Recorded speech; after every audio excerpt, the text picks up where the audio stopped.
right, guys, we are back. Welcome to Friday Conversation, episode number 11. And I want to introduce to you my second favorite sister. This is Aimee Aiken. Aimee and I are 5 years apart. Ashley and I are 3 years apart. And she is Aimee over there. She's the baby. She's the youngest. You're welcome.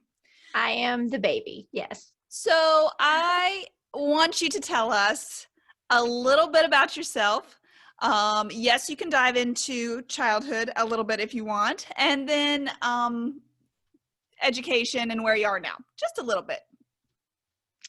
Wonderful. Thanks, Amber. So, and thanks for being on the show. Oh, of course. You are most welcome. Thank you so much for having me. Welcome.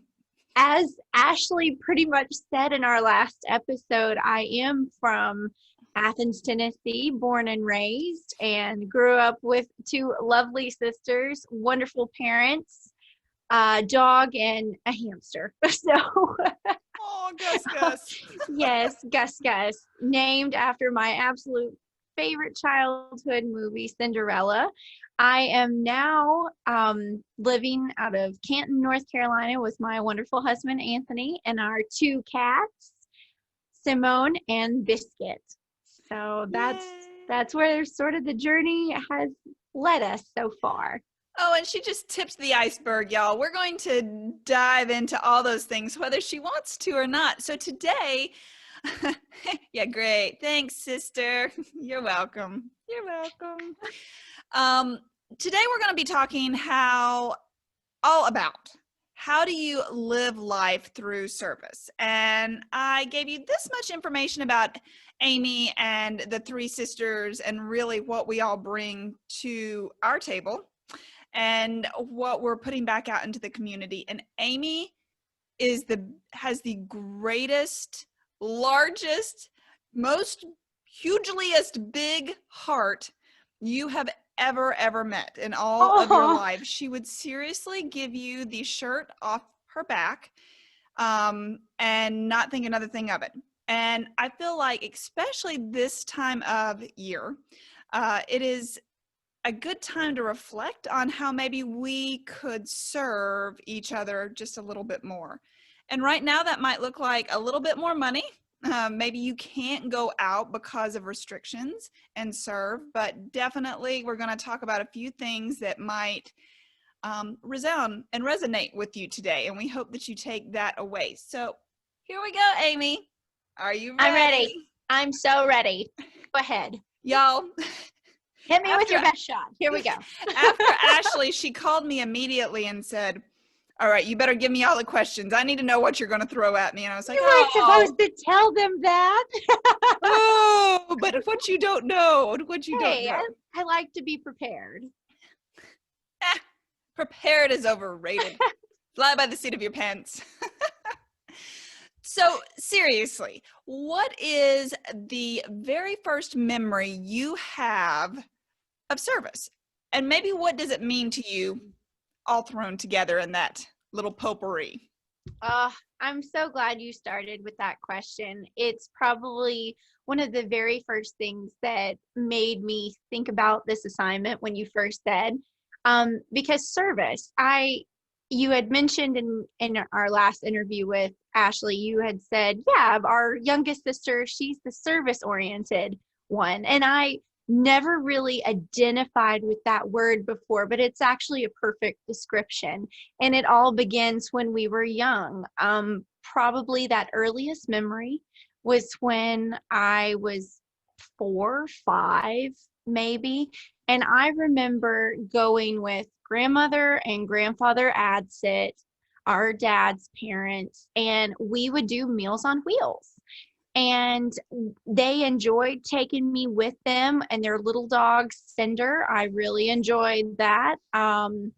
We went everywhere together, and just that heart of them delivering these Meals on Wheels to the people that were shut in. So from a very early age, I learned about that. And then the beauty of this story is that it continued with my mother. I remember probably a few weeks later, my grandparents were unable to go and do their portion of the Meals on Wheels. So my mom volunteered, and in the car we went, we had that the back of our car and our trunk like loaded down with these huge hot and cold coolers to develop or to deliver these meals on wheels. And so just from a very early age, that was embodied in me, that it's not just about you and your immediate family, but it's about helping the community. That's just who the Adsits were. And, it's funny that you bring up the coolers, because I remember the times that I went with Mom. Oh, the smells that The smell, yes. and it wasn't that the food was bad. It was just that everything together was always Yes. like, oh. And old school plastic coolers. But anyway. We digress. But the point is, and this, Aimee and I did not go, I don't think, at the same time, unless it were during the summer, because I was probably in school and Aimee was still at home with Mom.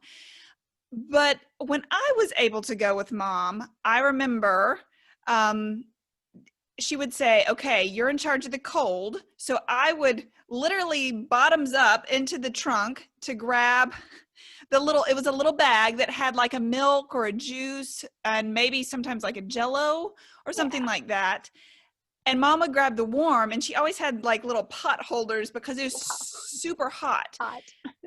But there again, I remember, and I want you to tell about this too, one of my favorite parts of this process was actually going to the door and Mom ringing or knocking on the door. And she knew there was a little note that would say, ring the doorbell or knock on the door. There were some notes, give them this long, and she'd be banging, yelling their name so they could hear them. And I remember always kind of hiding behind Mom a little, going, never know who's going to open that door. But by the time we made it through our second run, it was a joy to see their face light up when they saw a hot meal and a friendly face and a terrified kid, handing this out. And terrified the first time. But what were your feelings when you actually saw their face light up?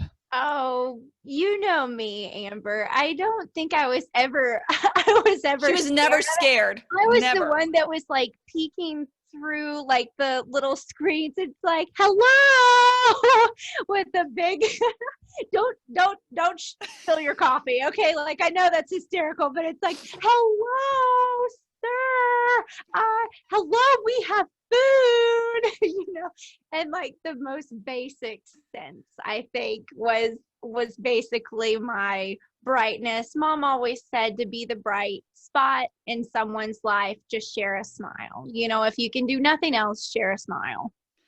And we were always terrified. Let me insert a little story here for you. Granny Roberts, which was Mom's mom, she was always scared that Aimee was so friendly, she was just going to like walk off with a stranger. I remember going to Disney World as a child, and Granny was like, you better hang on to her. She's going to get lost. She's going to start talking to somebody and they're going to scurry her off. So that's always been Aimee's personality, is to just the warmest smile, the biggest hug, never afraid to start the conversation and share her glowing personality. Now let's transition, because if that's your first service project, I remember you coming home and you were so excited about this one story. It dealt with a wagon and some pumpkins. So do you want to share that fun story? I do. So a little bit of backstory to that. When we were in high school, Katrina hit. And that was a horrible, horrible storm that hit Louisiana. And it was right either my junior or senior year. I can't remember exactly. But I really wanted to do something with our youth group. We were trying to raise money to go to Bay St. Louis. And one of the ideas that I had come up with my mom was something similar to a bake sale, but we weren't sure how that was going to work.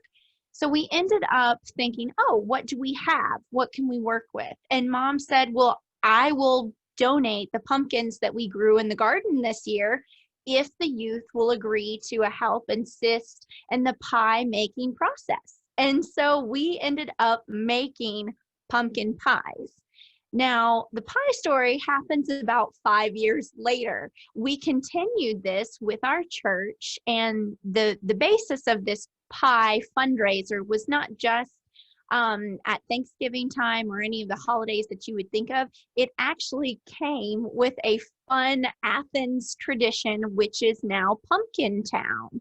And Pumpkin Town was a portion of Athens, I think is the history of it, which is pretty cool. It used to be known, or a small portion of Athens used to be known as Pumpkin Town. And so as a nod to honor this sort of historical town that has now, I guess, been engulfed by Athens proper, the officials have made this new, like, fun little festival, and it always happens in the fall. And Pumpkin Town was a great way for our church to get involved and really spread some holiday cheer by doing this baking booth, to where we had pies and apple butter and anything you name it. Pumpkin butter, we did pumpkin butter. Mom's pumpkin butter is so Mom's good. pumpkin butter.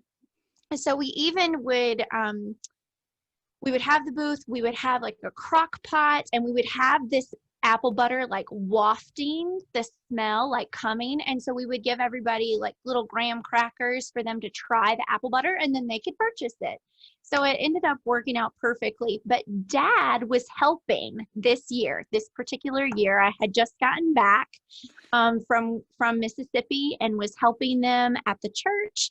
And Mom said, Aimee, we really need your salesman's skills. You need to go out there and sell pies. So we came up with the really cute idea of the pie wagon, which is just a radio flyer wagon. So I want you to imagine this really quick. Everybody knows what this metal wagon sounds like. All the way down the street. Dang, dang, dang, dang, dang, dang, dang, this little metal. And here comes Aimee selling pies out of a wagon. So Dad came up with the idea that we needed to have the wagon, and the wagon needed to have a sign. So they had the little wooden slats that go on the wagon that you can get, and then you would fill it with pies. And then for some creative reason, somebody thought I needed a front and back sign to wear that said pie wagon, pies, $7. So here I am walking down the street, because we had to come up with a creative way to get the pies all the way from the church, which was up on the hill, all the way downtown, which is probably, I don't know, 4 or 5 city blocks, something like that. And so, like, it was a little bit of a trek. We had to walk down there. And so Dad is pulling the wagon, and all of a sudden, all of these people that I know just start coming to the thing. I'm waving. I'm like, pies for sale, $7. And you can imagine what that feels like. And so I stop and I'm like, oh, George, you need to come and buy a pie. And here it is, my square dancer partner, or one of them. And so it sort of morphed into that. And Dad ended up taking off and running at one point with the pie wagon, because we only had 2 pies left, and he had to actually get some to the booth so that they could continue to sell. I think we started with 7. And so I'd already sold 5 before we could even get there. So that's Dad's favorite story of just my, like, ability to get out there. You give me a job and I go for it. I'm still cracking up over the sign that says pies for sale, $7. I love it. But you know what? I mean, seriously, you can move mountains with a smile and a sunny disposition. And Aimee, thank you. You can. I know. That is a fantastic story. I love that story. Now, since that time, you have moved a few times between college and getting married. Yes. And every time you've moved, it's been a transition. And, yes. And unlike every time I've moved, I've had a husband or kids to go with. This was the in-between time for you, where it was just you going singly right out of college. So what did that look like? How did you connect to the community and feel like you were making it home? That's a great question. I think a lot of people introspect a little bit when they think about their lives and that transition from high school to college and then college to your first job. And so that transition between college or into college, out of college, and into the first world of a real job, I ended up finding a place with not only another church, randomly walked into a couple just to see how I felt and what it felt like. Yeah. And then I ended up getting involved with some civic organizations. I had known about civic organizations when we were in high school, Beta Club, Key Club, Anchor Club, sort of these younger Lions Club. versions of Yep. Canton, like the Lions Club and Kiwanis Club, and you name it, Rotary, and all of them. So I ended up getting involved with not only Rotary, but with Kiwanis. And from there, again, I found these wonderful groups of people who were a little bit older than I was at the time, young professionals, and then established professionals who were coming in, and their only purpose was to get other members of the community, invite them to see what they were doing as a group, and then sharing with me, a guest, what the purposes of their organization was and what they were doing. That's what they wanted me to know. That was the end all, was that they wanted to share with what their group was doing for their community, not just overseas or anything, but right there in the community that we were in. And then they invited me to be a part of it. And so I've really taken that life lesson of how can I look around me, see what's going on in my community, and how can I help? And so do you feel like connection, does that help you connect to where you are, you would say, is the It service? does. Absolutely. With being not only new to the business world, and at that point in time, I was in the hospitality industry. So we ate, lived, breathed customer service and connections. Networking was how we were supposed to connect to the community, because we were a brand new hotel. We just opened. And so it was a wonderful way for me to get involved in my community, to meet people, to share with them the possible connections of uses for the hotel, and then them turn around and say, hey, can we meet at your hotel for our Rotary meeting?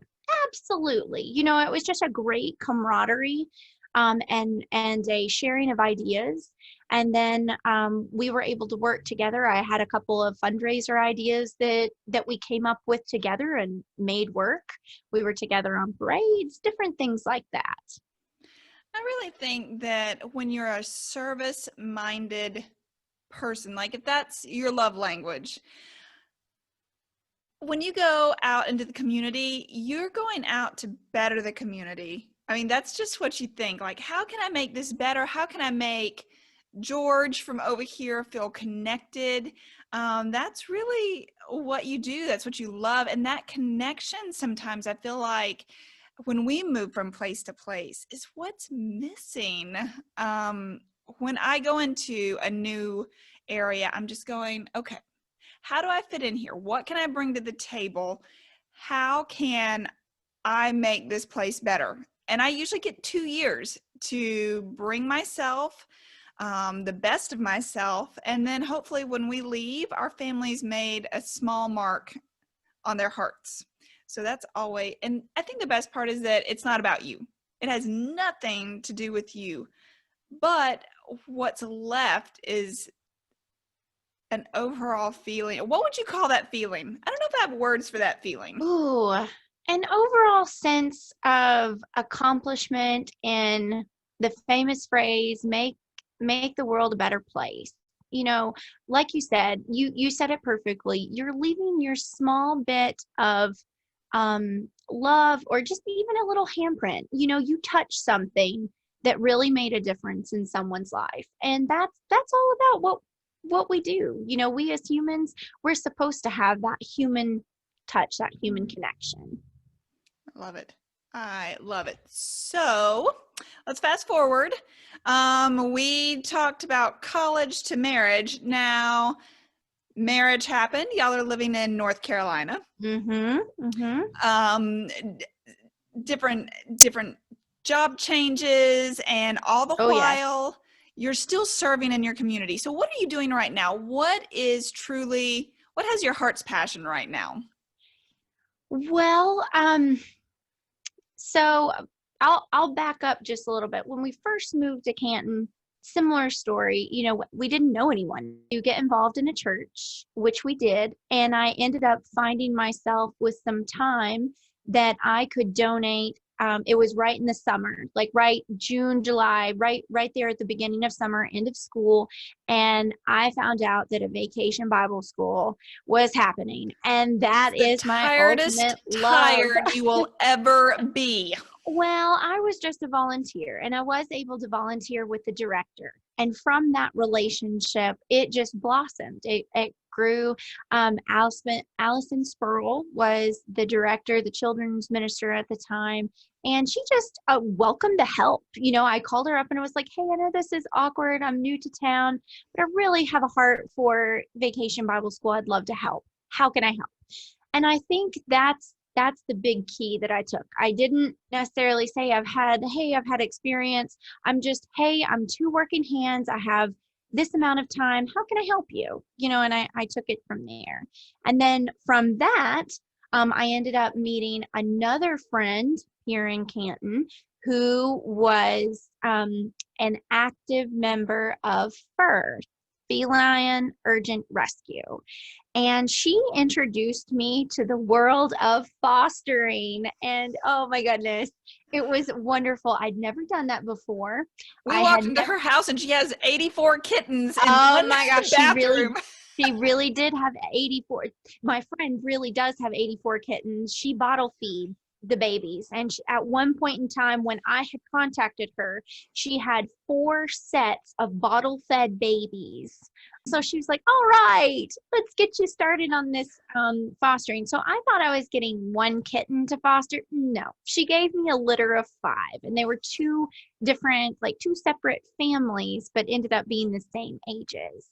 And so that was a wild ride. Anthony and I had never even had a cat of our own. We were dog people. And so that's how we have our first cat, Simone, was that. But we got everybody else into homes, so we didn't keep all 5. You do usually end up, I've heard that you usually end up keeping one of them because they... Yeah, that's a good statistic. Usually at least 1. So you do right now, well, during the summer, you are very active with the church and Vacation Bible School. Mm-hmm. You love the fostering program for animals. Is there anything else that you like doing? Oh, yes. So I will tell you my trick. When I don't have something that I'm immediately into or a part of, like right now with things being so crazy, I end up going and reading my local newspaper. And it would amaze you at how many volunteer opportunities that you have for all these different walks of your life, or different types of personalities or skill sets that you can need to then volunteer. For instance, let me tell you what happened recently. So the Mountain Waterway Projects, Haywood County Waterway Projects, is doing a cleanup. And so what they're trying to do is they're trying to make our streams and our rivers a little bit cleaner. So in an acknowledgement of COVID and being safe and protected, they actually had kits, and you would get a 5-gallon bucket, a grabber, gloves, trash bags, and it would all come in your 5-gallon bucket, and you would go to they gave a certain place that you would go and pick these up, and you could go on your own time, but it was a certain day that you went, and everybody was doing it, but you could do your own section.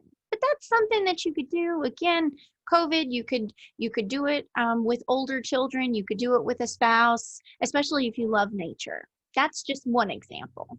Oh, Another example is like the food banks, something like that.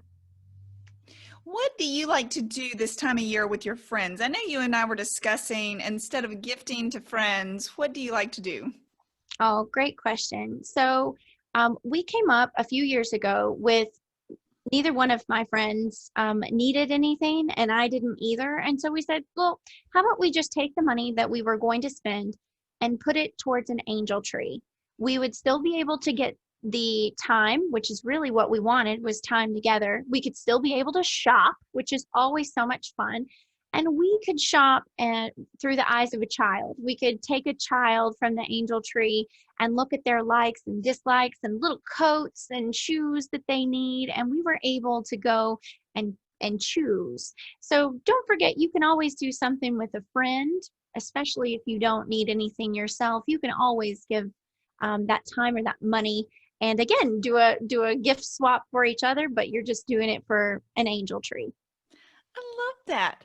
That really kind of leads me to where I feel like we can full circle this, because when you love to serve others, a lot of times during the holiday, especially during the holiday season, you become so overwhelmed with service to others, you forget to serve yourself.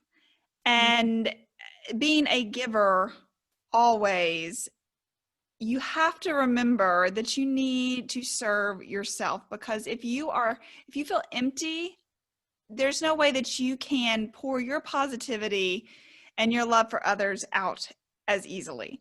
So a few things Aimee and I talked about that really are some of our favorite things to do at the end of the day. I love to journal. I guess that's kind of apparent with the blog and other things that I write, but I try every day to write down 3 things that I'm grateful for. And I've talked about this kind of ad nauseum on here.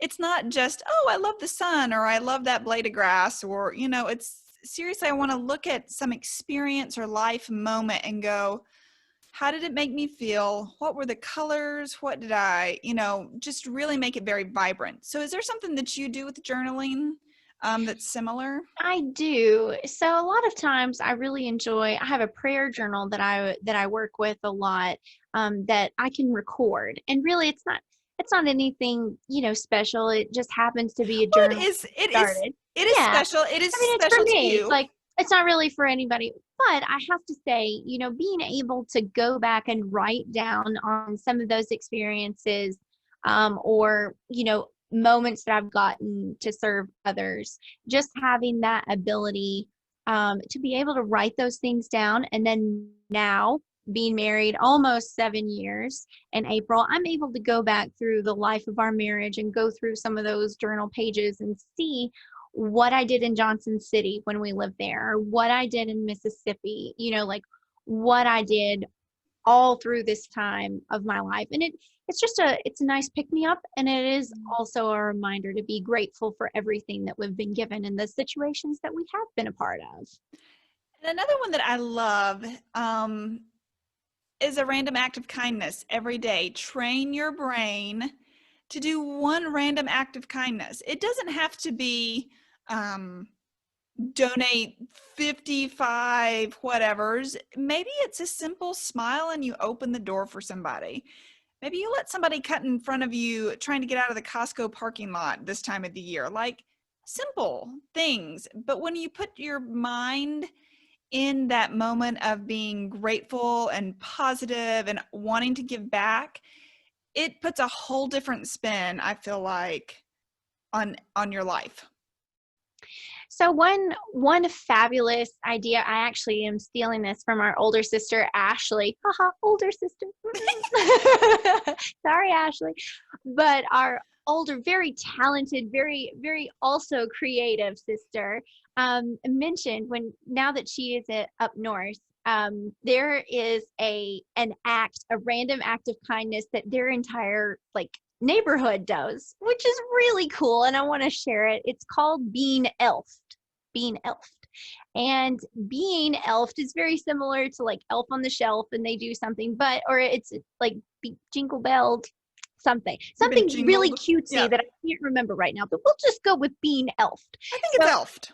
if you have been elfed, this looks like a huge gift bag and maybe some local popcorn or kettle corn that's been made, or even just the big tin of popcorn, and maybe some like chocolate or some hot chocolate or some apple cider mix.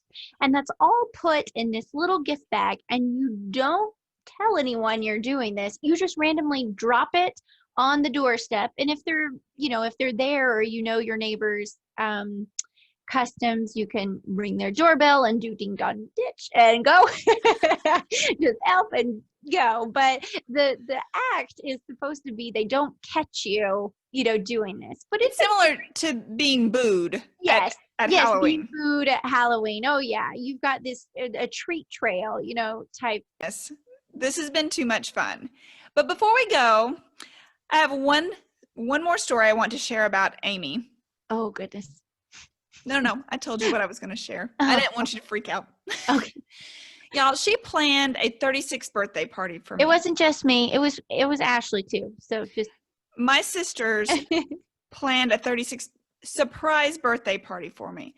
And my closest, nearest and dearest friends, with the exception of a few that could not get away, came and surprised the snot out of me in Atlanta, Georgia.